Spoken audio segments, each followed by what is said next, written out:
Good afternoon class. આજે આપણે ધોરણ 12 કોમર્સમાં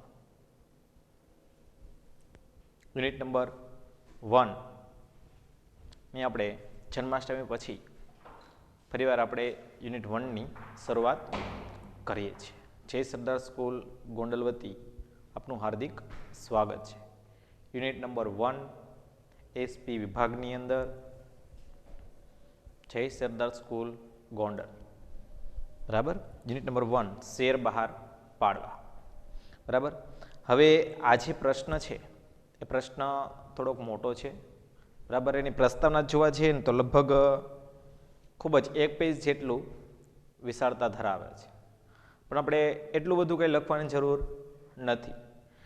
આપણે સરળતા ખાતર આ જે પ્રસ્તાવના છે એ પ્રસ્તાવનાને આપણે લગભગ 5 કે 7 પ્રશ્નોની અંદર ડિવાઈડ કરી નાખીએ છીએ.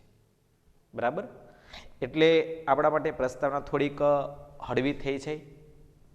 બીજું, એમાંથી જે બોર્ડની અંદર એક વાક્યના પ્રશ્નો છે એ આપણને મળી શકે એ માટે આજે આપણે એ પ્રસ્તાવના છે એ પ્રસ્તાવનાને આપણે થોડા હળવા સ્વરૂપની અંદર લઈ લઈએ.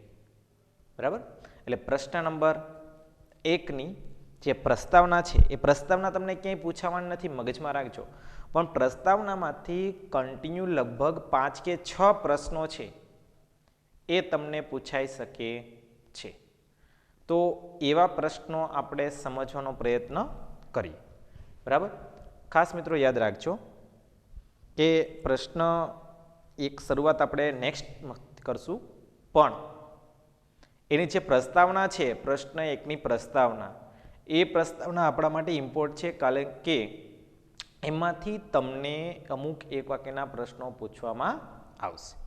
ઓકે, ચાલો જોઈએ આપણે ધોરણ 12 કોમર્સ.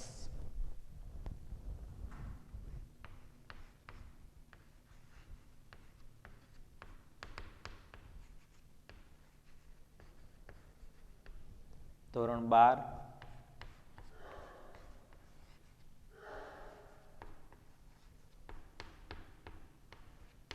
વિષય એસપીએનસીસી.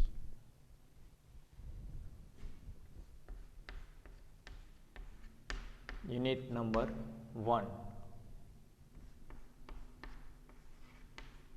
Question number 1, part 1. બરાબર. ધોરણ 12 કોમર્સ વિષય SPNCC unit number 1, question number 1. બરાબર. પાર્ટ 1. એટલા માટે પાર્ટ 1 કર્યું છે કારણ કે પ્રશ્ન નંબર 1ની અંદર લગભગ 2 થી 3 પીરિયડ કન્ટિન્યુ લેવા પડશે, ત્યારે આપણો પ્રશ્ન 1 છે કમ્પ્લીટ થશે. બરાબર. હું અહીંયા નામ લખી નાખું છું.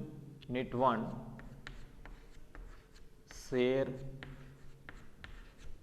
બહાર પાડવા. રેડી. યુનિટ નંબર 1 શેર બહાર પાડવા. તો આપણે પ્રશ્ન નંબર 1 છે એ આ રીતના પૂછવામાં આવે છે કે ભાઈ કંપનીએ 4 ભરણાની વિધિને કેટલા ભાગમાં વહેંચી શકાય. બરાબર. તો કંપનીની 4 ભરણાની વિધિને 2 ભાગની અંદર વહેંચી શકાય છે. એક, બરાબર, શેર અરજીની વિધિ અને શેર વેચણીની વિધિ. તો પ્રશ્ન તમારો આ રીતના બનશે કે શેર વહેંચણીની વિધિ સમજાવો. બરાબર. તો તમારે પ્રસ્તાવના લખવાની રહેતી નથી, કારણ કે પ્રસ્તાવના છે એ લખવાની જરૂરિયાત રહેતી નથી. બરાબર. તો પ્રસ્તાવનામાંથી અમુક પ્રકારના જે પ્રશ્નો છે એ તમારા માટે ઇમ્પોર્ટન્ટ છે. બરાબર. એટલા માટે પહેલાં આપણે પ્રસ્તાવના છે એને લખશું, પણ કયા સ્વરૂપે? પ્રશ્નો સ્વરૂપે. નાના નાના એક વાક્યના પ્રશ્નોની અંદર આપણે એને ઇન્વોલ્વ કરી દઈએ. બરાબર. પછી પ્રશ્ન નંબર 1ની આપણે શરૂઆત કરશું. ઓકે, ચાલો પ્રશ્ન લખું છું અહીંયા. પ્રશ્ન નંબર 1.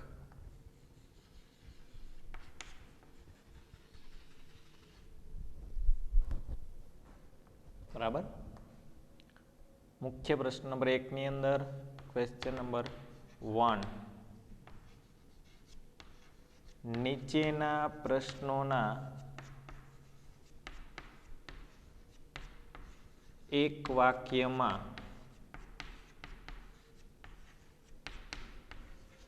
જવાબ લખો. બરાબર. હવે મિત્રો ખાસ યાદ રાખજો, આ આપણી પ્રસ્તાવના છે. બરાબર. એ પ્રસ્તાવના આપણે એક વાક્યના પ્રશ્ન સ્વરૂપે લખીએ છીએ. બરાબર. એમાં પ્રશ્ન નંબર 1, વિજ્ઞાપન પત્ર એટલે શું? પ્રશ્ન નંબર 1, વિજ્ઞાપન પત્ર એટલે શું? દરેક પ્રશ્નનો આપણે જવાબ લખશું અને સમજશું. જાહેર જનતાને શેર કે ડિબેન્ચર ખરીદવા માટે, જાહેર જનતાને શેર કે ડિબેન્ચર ખરીદવા માટે આમંત્રણ આપતો પત્ર એટલે વિજ્ઞાપન પત્ર. બરાબર. પ્રશ્ન નંબર 1 ખાસ યાદ રાખજો. પ્રશ્ન નંબર 1માં પહેલો પ્રશ્ન, જો આપણા પ્રશ્નની આ પ્રસ્તાવના છે, એ પ્રસ્તાવનાને આપણે એક વાક્યના પ્રશ્ન સ્વરૂપે લખીએ છીએ. મિત્રો ખાસ યાદ રાખજો. બરાબર. કારણ કે આ પ્રશ્ન તમને ની અંદર ઘણીવાર પૂછાયેલા છે. એક વાક્યના પ્રશ્ન સ્વરૂપે, વિકલ્પ સ્વરૂપે કોઈને કોઈ જગ્યાએ તમારે ટચ થાય છે. બરાબર. તો પહેલો પ્રશ્ન છે, વિજ્ઞાપન પત્ર એટલે શું? તો જાહેર જનતા છે એ કંપનીમાં શેર કે ડિબેન્ચર ખરીદવા માટે જ્યારે અરજી કરે છે, પણ અરજી કરતા પહેલાં કંપની એને આપે છે શું? તો કે આમંત્રણ આપે છે. તો એ કેના સ્વરૂપે આમંત્રણ આપે? તો કે પત્ર સ્વરૂપે. જેમ કે આપણા કોઈ પણ ફેમિલી રિલેશન હોય અને એમના ઘરે કોઈ પણ પ્રસંગ હોય તો આપણને કોઈ કાર્ડ આપે, લગ્ન હોય તો કંકોત્રી આપે ને. તો આજે શરૂઆત થાય છે એને શું કહેવાય? તો કે એક પ્રકારનું આમંત્રણ કહી શકાય. તો આજે આમંત્રણ આપવામાં આવે છે એને શું કહેવાય? વિજ્ઞાપન પત્ર. તો જાહેર જનતાને શેર કે ડિબેન્ચર ખરીદવા માટે આમંત્રણ આપતો પત્ર એટલે વિજ્ઞાપન પત્ર. બરાબર. પ્રશ્ન નંબર 1, વિજ્ઞાપન પત્ર એટલે શું? ફરીવાર સમજો કે કંપની જ્યારે શેર કે ડિબેન્ચર બહાર પાડે છે ત્યારે એ જાહેર જનતાને શેર કે ડિબેન્ચર ખરીદવા માટે આમંત્રણ આપે છે. તો આવો આમંત્રણ આપતો એક પત્ર જેને શું કહેવાય? વિજ્ઞાપન પત્ર. રેડી. પ્રશ્ન નંબર 1. પછી વાત કરીએ, જાહેર કંપની કયા પ્રકારે શેર મૂડી ઊભી કરે છે? બરાબર. પ્રશ્ન નંબર 2 ની અંદર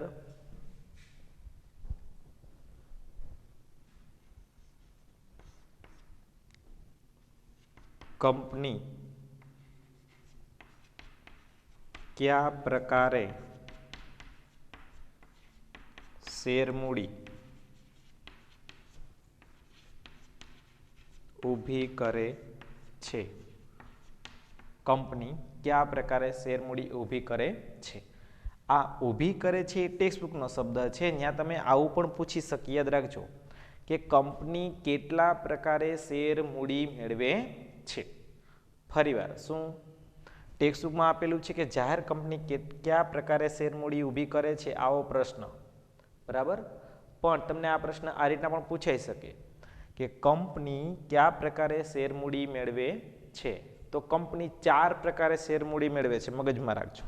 કેટલા પ્રકારે? તો કે 4 પ્રકારે શેર મૂડી મેળવે છે. બરાબર. કંપની 4 પ્રકારે શેર મૂડી મેળવે છે. તો આપણે એ લખવાનું,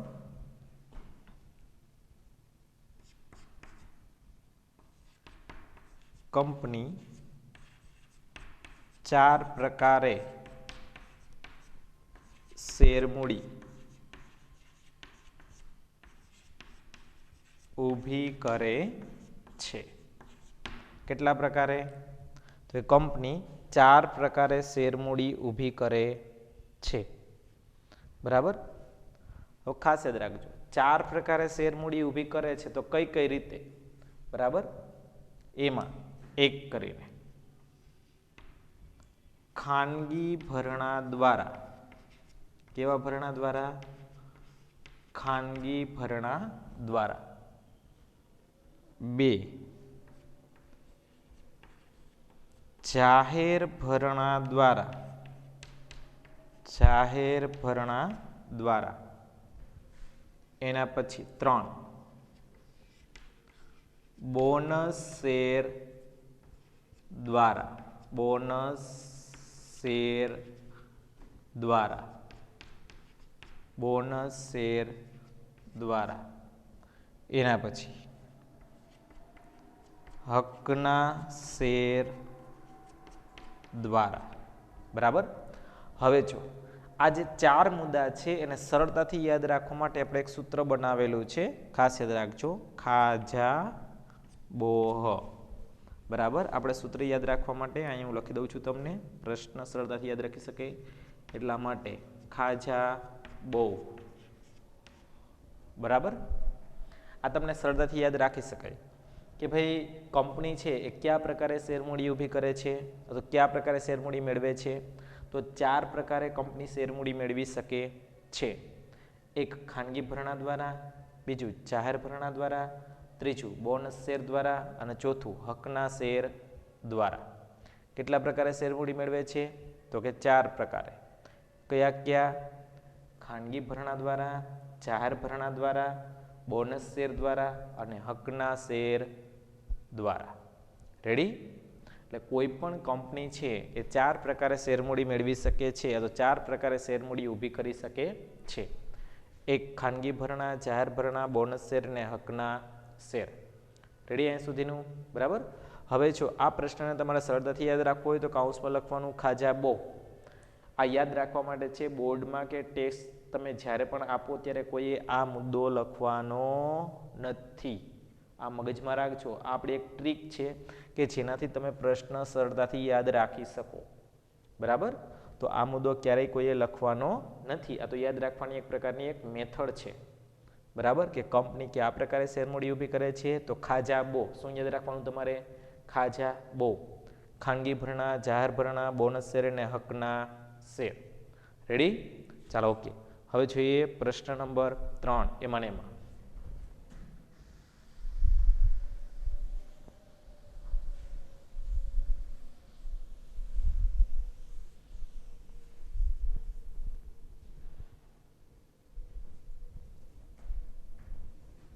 પ્રશ્ન નંબર 3.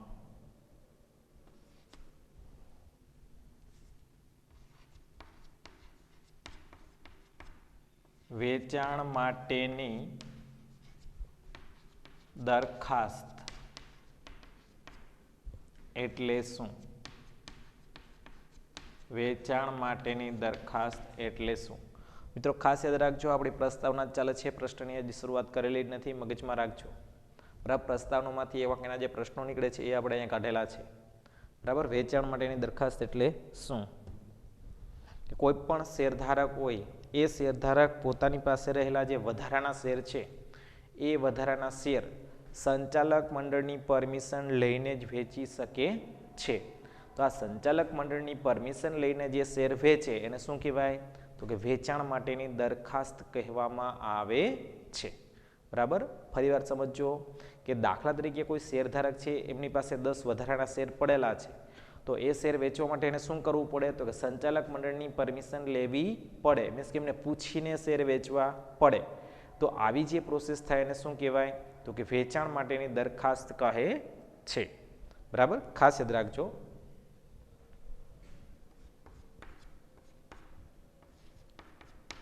શેરધારક પોતાના વધારાના શેર સંચાલક મંડળની પરવાનગી લઈને વેચી શકે છે, જેને વેચાણ માટેની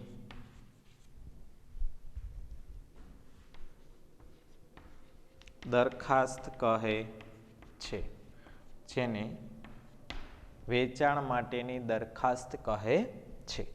ખાસ યાદ રાખજો, વેચાણ માટેની દરખાસ્ત એટલે શું કે જ્યારે કોઈ પણ શેરધારક છે એમની પાસે રહેલા જે વધારાના શેર છે એ વધારાના શેર પોતે સંચાલક મંડળની પરવાનગી લઈને જ વેચી શકે, તો આવા પ્રકારના જે શેર છે એને શું કહેવાય, તો કે વેચાણ માટેની દરખાસ્ત ગણી શકાય. આપણે એક એક્ઝામ્પલ લઈએ કે દાખલા તરીકે આ એક કંપની છે, બરાબર.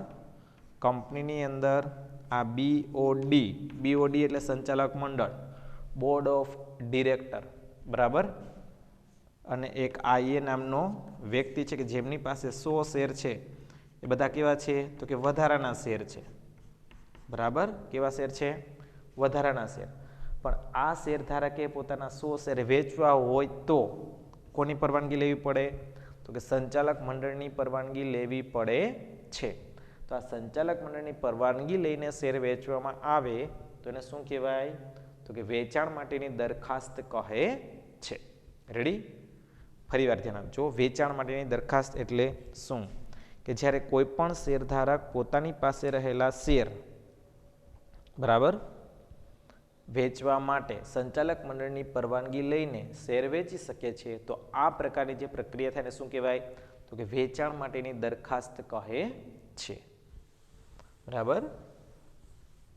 ચાલો એના પછી જોઈએ તો જાહેર ભરણાની પ્રક્રિયા માટે કંપની કેવા કેવા પ્રકારના મધ્યસ્થીઓની મદદ લે છે, બરાબર.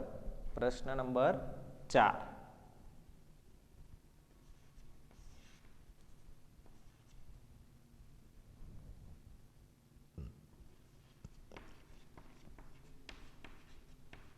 જાહેર ભરણાની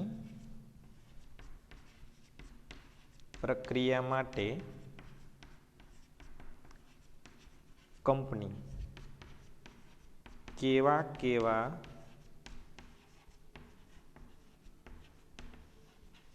મધ્યસ્થીઓની મદદ લે છે, બરાબર.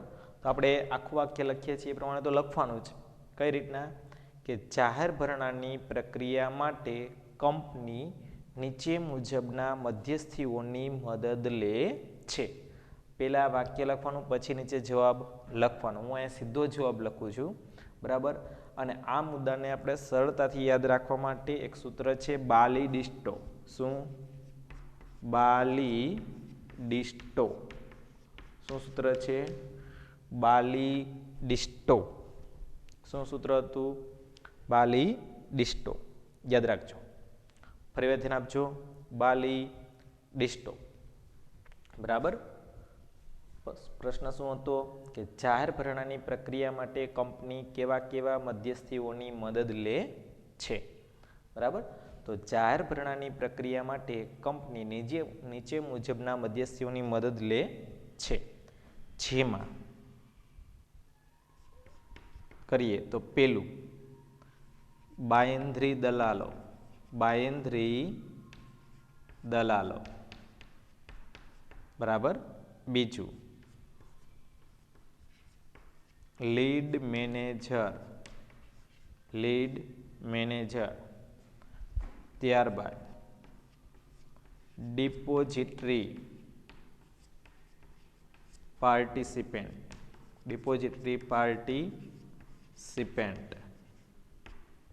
બરાબર. અને છેલ્લું સ્ટોક એક્સચેન્જ.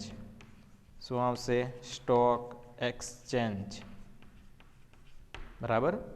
એટલા પ્રકારના મધ્યસ્થીઓની મદદ લેવામાં આવે છે. બરાબર, ફરી ધ્યાન આપજો.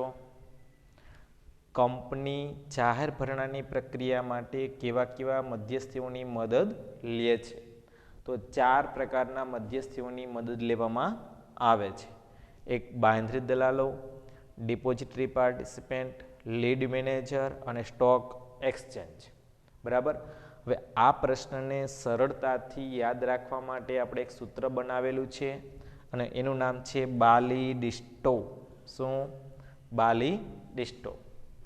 બાંહેધરી દલાલો, લીડ મેનેજર, ડિપોઝિટરી પાર્ટિસિપેન્ટ અને સ્ટોક એક્સચેન્જ, જેને તમે ડીપી પણ કહી શકો. બરાબર, ડિપોઝિટરી પાર્ટિસિપેન્ટને શું કહેવાય? ડિપોઝિટરી પાર્ટિસિપેન્ટને તમે ડીપી પણ કહી શકો. રેડી? ફરી ધ્યાન આપજો કે જાહેર ભરણાની પ્રક્રિયા માટે કંપની કેવા કેવા પ્રકારના મધ્યસ્થીઓની મદદ લે છે? તો જાહેર ભરણાની પ્રક્રિયા માટે કંપની 4 પ્રકારના મધ્યસ્થીઓની મદદ લે છે. એક બાંહેધરી દલાલો, બીજું લીડ મેનેજર, ત્રીજું ડિપોઝિટરી પાર્ટિસિપેન્ટ અને ચોથું સ્ટોક એક્સચેન્જ. રેડી? ચાલો, ઓકે. આપણે વાત કરીએ પ્રશ્ન નંબર 5. બરાબર,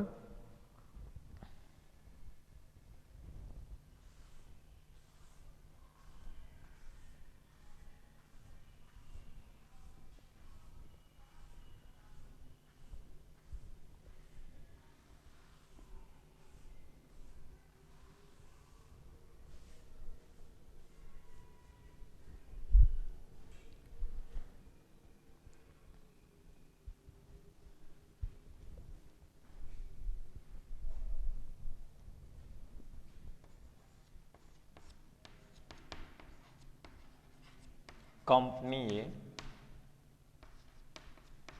શેર અને અન્ય જામીનગીરીઓ બહાર પાડતી વખતે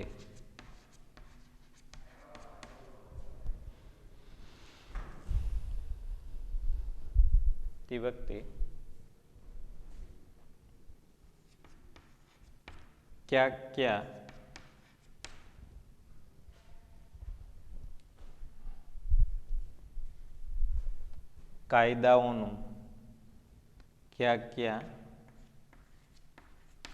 કાયદાઓનું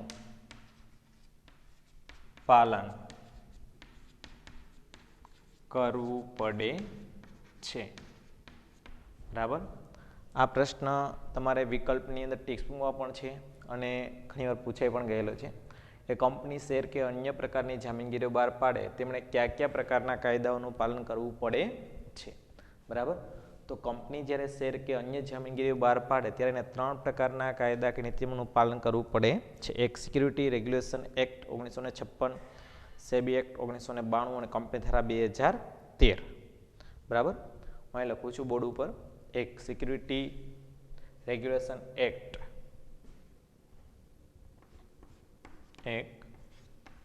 સિક્યુરિટીઝ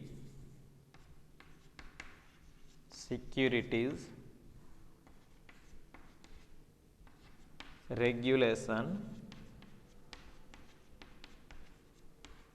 એક્ટ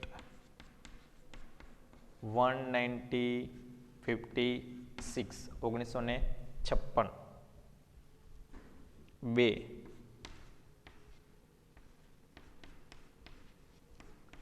સેબી એક્ટ 1952. બરાબર, સેબી એક્ટ 1992. અને છેલ્લો મુદ્દો કંપની ધારા 2013. હવે ખાસ યાદ રાખજો કે કંપની જામીનગીરી બહાર પાડતી વખતે એને કેવા કાયદાનું પાલન કરવું પડતું હોય છે?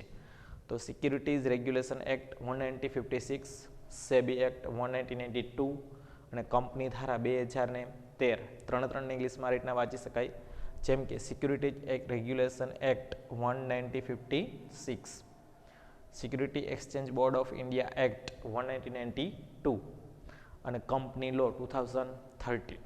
બરાબર, આ રીતના પણ તમે લખી શકો. એટલે 3 પ્રકારના કાયદાનું એને પાલન કરવું પડતું હોય છે.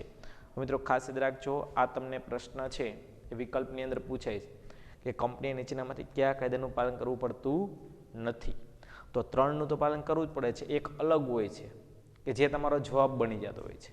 બરાબર, ટેક્સ્ટબુકની અંદર, સ્વાધ્યાયની અંદર વિકલ્પમાં પહેલો વિકલ્પ કે કંપનીએ શેર અને અન્ય જામીનગીરીઓ બહાર પાડતી વખતે નીચેનામાંથી કયા કાયદાનું પાલન કરવું પડતું નથી. એટલે આ 3 તમને આવડતા હશે ને તો તમે બાકીના 2 લખી શકશો. બરાબર, એટલે ખાસ યાદ રાખજો, સિક્યુરિટી રેગ્યુલેશન એક્ટ 1956, બીજું security exchange board of India act 1992 અને કંપની લો 2013. આ 3 પ્રકારના કાયદાનું પાલન કરવામાં આવે છે. કે કોઈ પણ કંપની છે એ પોતાના શેર કે ડિબેન્ચર બહાર પાડે છે ત્યારે એમને 3 પ્રકારના કાયદાનું પાલન કરવું પડતું હોય છે. બરાબર મિત્રો, તો ખાસ યાદ રાખજો કે કંપનીએ શેર અને અન્ય પ્રકારની જામીનગીરી બહાર પાડતી વખતે કયા પ્રકારના કાયદાનું પાલન કરવું પડતું હોય છે. તો 3 પ્રકારના કાયદાનું પાલન કરવું પડતું હોય છે. Securities regulation act 1956, security exchange board of India act 1992 અને કંપની લો 2013. રેડી? ચાલો, ઓકે. હવે જોઈએ છેલ્લો પ્રશ્ન, ભરણાની વિધિને કેટલા ભાગમાં વહેંચી શકાય? બરાબર, છેલ્લો પ્રશ્ન જોઈએ. 6થો પ્રશ્ન,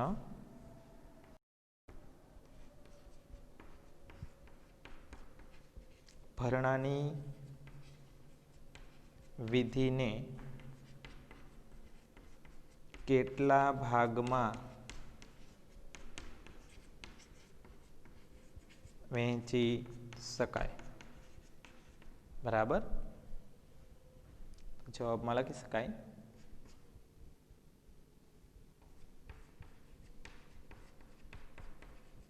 ભરણાની વિધિને 2 ભાગમાં વહેંચી શકાય. બરાબર, ભરણાની વિધિને કેટલા ભાગમાં વહેંચી શકાય? તો કે 2 ભાગની અંદર વહેંચવામાં આવે છે. એક શેર અરજીની વિધિ અને બીજું શેર વહેંચણીની વિધિ. એક શેર અરજીની વિધિ, બીજું શેર વહેંચણીની વિધિ. શેર વહેંચણીની વિધિ. બરાબર, કેટલા ભાગમાં વહેંચી શકાય? તો કે 2 ભાગની અંદર વહેંચવામાં આવે છે. કે કંપની પોતાના ભરણાની વિધિને કેટલા ભાગમાં વહેંચી શકે છે?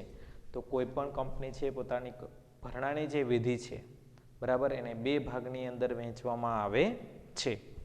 એક શેર અરજી અને તેની વિધિ અને બીજું શું કીધું તું? શેર વહેંચણીની વિધિ.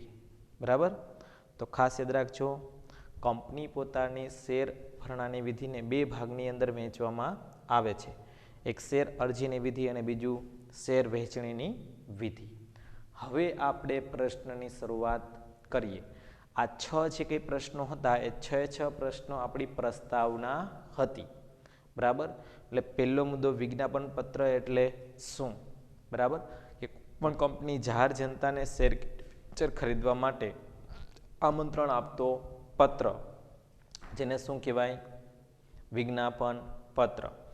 બીજું, કંપની કેટલા પ્રકારે શેરમૂડી મેળવે છે? તો કે 4 પ્રકારે શેરમૂડી મેળવે છે. એક ખાનગી ભરણા દ્વારા, જાહેર ભરણા દ્વારા, બોનસ શેર દ્વારા અને હકના શેર દ્વારા. તો કંપનીએ શેર કે જામીનગીરીઓ બહાર પાડતી વખતે કેવા નીતિઓનું પાલન કરવું પડે છે? તો કે 3, સિક્યુરિટી રેગ્યુલેશન એક્ટ 1996, બરાબર, 1956. બીજું, સેબી એક્ટ 1992, એટલે કે security exchange board of India act 1992 અને કંપની લો 2013. બરાબર, 3 પ્રકારના નીતિઓનું પાલન કરવું પડે છે. તો કોઈ પણ કંપની એમના જે શેરધારકો છે એ શેરધારકો પાસે જે વધારાના શેર છે એ વધારાના શેર પોતાની પાસે રહેલા જે શેર છે એ વેચવા માટે સંચાલક મંડળની પરવાનગી લેવી પડે છે. તો એને આપણે શું કહીએ છીએ? વેચાણ માટેની દરખાસ્ત. તો કંપની જ્યારે જાહેર ભરણાની વિધિ છે એ વિધિને પૂર્ણ કરવા માટે કેવા કેવા મધ્યસ્થીની મદદ લે છે? તો બાલેડિસ્ટો, બરાબર ને, બાંયધરી દલાલો, ડિપોઝિટરી પાર્ટિસિપેન્ટ, લીડ મેનેજર અને સ્ટોક એક્સચેન્જ જેવા મધ્યસ્થીઓની મદદ લે છે. તો કંપની સમગ્ર પ્રક્રિયાની ભરણી અને વિધિને કેટલા ભાગમાં વહેંચે છે? તો કંપની પોતાના ભરણાની સમગ્ર પ્રક્રિયા કે વિધિને બે ભાગની અંદર વહેંચે છે. એક શેર અરજીની વિધિ અને બીજું શેર વેચણીની વિધિ. આ હતી આપણી પ્રસ્તાવના. રેડી મિત્રો?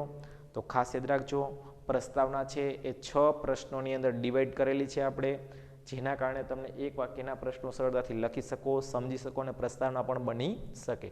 પ્રસ્તાવના આપણે પ્રશ્નમાં લખવાની જરૂરિયાત રહેતી નથી, પણ આ પ્રસ્તાવના આપણને ઉપયોગી થઈ શકે એટલા માટે આપણે એને પ્રશ્નોની અંદર ફેરવેલી છે. બરાબર? તો 6 પ્રશ્નોમાં તમારી પ્રસ્તાવના થઈ શકે છે. 6 પ્રશ્નો હું ક્રમશઃ બોલું છું, ફરી યાદ રાખજો.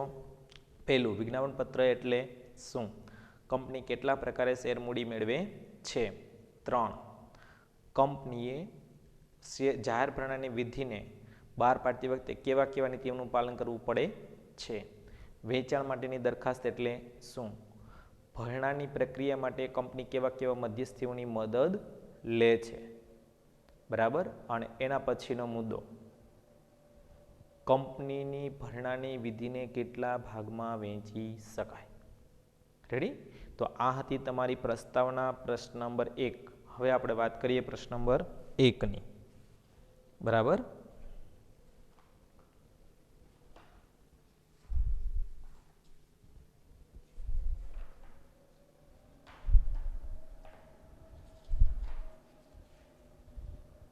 શેર અરજી અને તેની વિધિ.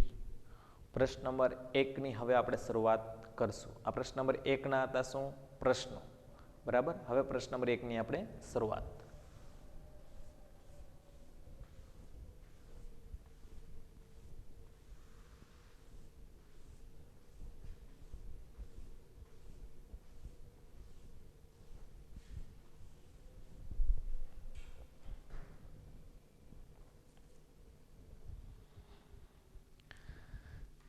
પ્રશ્ન આપણો આ રીતના બનશે: શેર અરજી અંગેની વિધિ સમજાવો.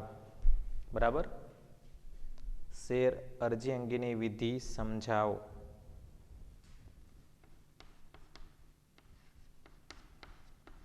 શેર અરજી અંગેની વિધિ સમજાવો. હવે મિત્રો ખાસ યાદ રાખજો, આ જે પ્રશ્ન છે એ પ્રશ્ન તમને ક્યારે આખો પ્રશ્ન પૂછવામાં આવશે નહીં. આમાં 4 મુદ્દાનો સમાવેશ થાય છે. સૂત્ર છે એનું બેસે વહુ. બેંકમાં ખાતું ખોલાવવું, શેર અરજીઓ મેળવી, શેર અરજીઓનું વર્ગીકરણ કરવું અને શેર વેચણી પત્રક તૈયાર કરવું. બરાબર? હું આ 4 મુદ્દા લખું છું, ખાસ યાદ રાખજો. બરાબર? આ તમારે લખવાનું કે શેર અરજીની વિધિને 4 ભાગમાં વહેંચી શકાય છે. કેટલા ભાગમાં? 4 ભાગમાં વહેંચી શકાય છે. 1. પછી આપણે પૂતળી કેન્ડી માંગવાનું વિધિ. બરાબર? એનું સૂત્ર છે બેસે વહુ. બેસે વહુ. આ સૂત્ર એટલા માટે કે જેનાથી આપણને સરળતાથી યાદ રહીએ એ કોઈ પણ મુદ્દા છે આપણે કેવી રીતે લખવા એ આપણને ખબર પડી શકે. 1.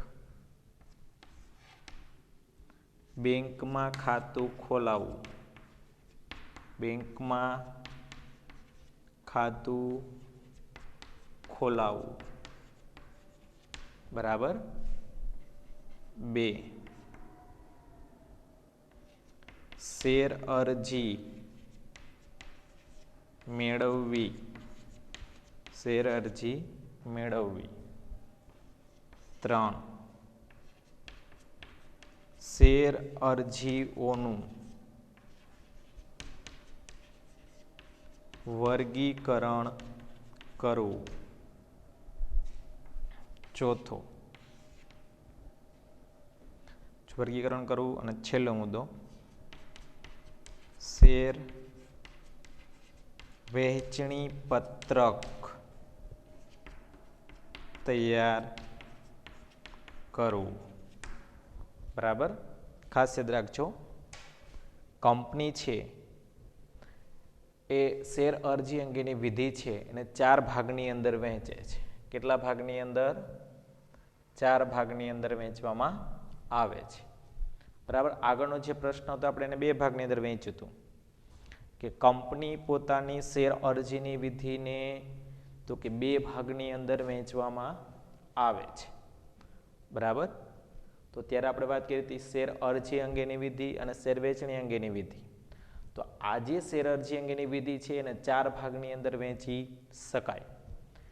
1 બેંકમાં ખાતું ખોલાવવું. 2 શેર અરજી મેળવવી. 3 શેર અરજીઓનું વર્ગીકરણ કરવું. અને 4 શેર વેચણી પત્રક તૈયાર કરવું. તમને વિકલ્પમાં પૂછવામાં આવતો પ્રશ્ન ખાસ યાદ રાખજો, તમને આ રીતના પણ પૂછી શકાય કે શેર અરજી અંગેની વિધિને કેટલા ભાગમાં વહેંચી શકાય, નામ જણાવો. તો શેર અરજી અંગેની વિધિને 4 ભાગની અંદર વહેંચવામાં આવે છે. 1 બેંકમાં ખાતું ખોલાવવું, શેર અરજી મેળવવી, શેર અરજીનું વર્ગીકરણ કરવું અને શેર અરજીઓ વેચણી પત્રક તૈયાર કરવું. રેડી? હવે આપણે જોઈએ એમાં મુદ્દા નંબર 1 બેંકમાં ખાતું ખોલાવવું. બરાબર, પહેલા મુદ્દાની આપણે શરૂઆત કરીએ છીએ.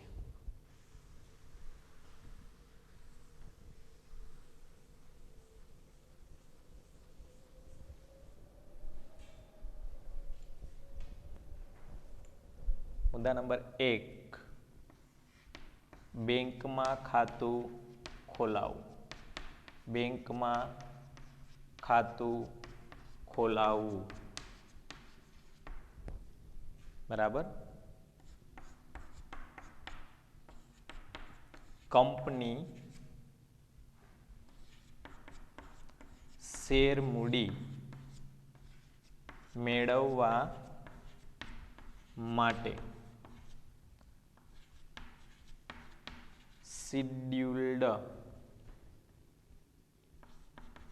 શિડ્યુલ્ડ બેંકમાં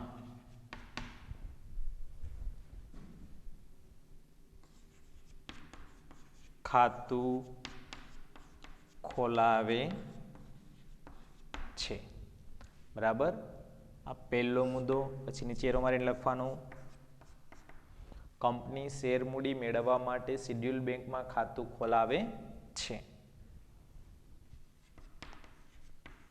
કંપની પોતાના શેર મૂડીના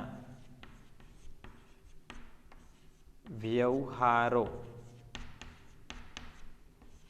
કરવા માટે જે ખાતું ખોલાવે તેને એસ્ક્રો બેંક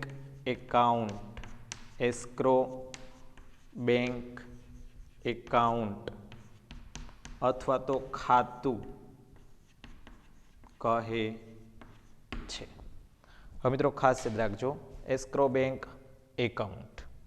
બરાબર, આમાં આપણે હજી 2 મુદ્દા લખેલા છે, હજી 2 મુદ્દા લખવાના છે. બેંકમાં ખાતું ખોલાવવું. જો આમ તમે ટેક્સ્ટ બુક વાંચો તો કંઈ ટપો પડશે નહીં એક સાથે, પણ આપણે સરળતાથી સમજવા માટેનો પ્રયાસ કરવાનો કે મુદ્દા નંબર 1 બેંકમાં ખાતું ખોલાવવું. તો કંપની પોતાની શેર મૂડી મેળવી શકે એટલા માટે જે શિડ્યુલ્ડ બેંક છે, શિડ્યુલ્ડ એ રાષ્ટ્રીયકૃત બેંક. કેવી બેંક કહેવાય? રાષ્ટ્રીયકૃત બેંક. તો રાષ્ટ્રીયકૃત બેંકમાં પોતાનું ખાતું ખોલાવે છે. એટલે કંપનીએ શું કર્યું? પોતાના શેર મૂડીના વ્યવહારો કર્યા. તો પોતાના શેર મૂડીના વ્યવહારો કરવા માટે એક ખાતું ખોલાવવામાં આવે જેના આપવામાં આવ્યું એસ્ક્રો બેંક એકાઉન્ટ. એટલે કે એસ્ક્રો બેંક ખાતું ખોલાવે છે. આ પણ તમને 1 માર્ક્સની અંદર પૂછવામાં આવતો પ્રશ્ન, એસ્ક્રો બેંક એકાઉન્ટ એટલે શું? બરાબર, તો ખાસ યાદ રાખજો કે એસ્ક્રો બેંક એકાઉન્ટ છે એક ખાતું ખોલાવવામાં આવે છે. બરાબર, તો આ સાથે આપણે આજનો પીરિયડ સમાપ્ત કરીએ છીએ. નેક્સ્ટ પીરિયડની અંદર બીજા મુદ્દા સાથે ફરીવાર આપણે મળશું. ત્યાં સુધી બધાને ઓલ ધ બેસ્ટ. જય સ્વામિનારાયણ.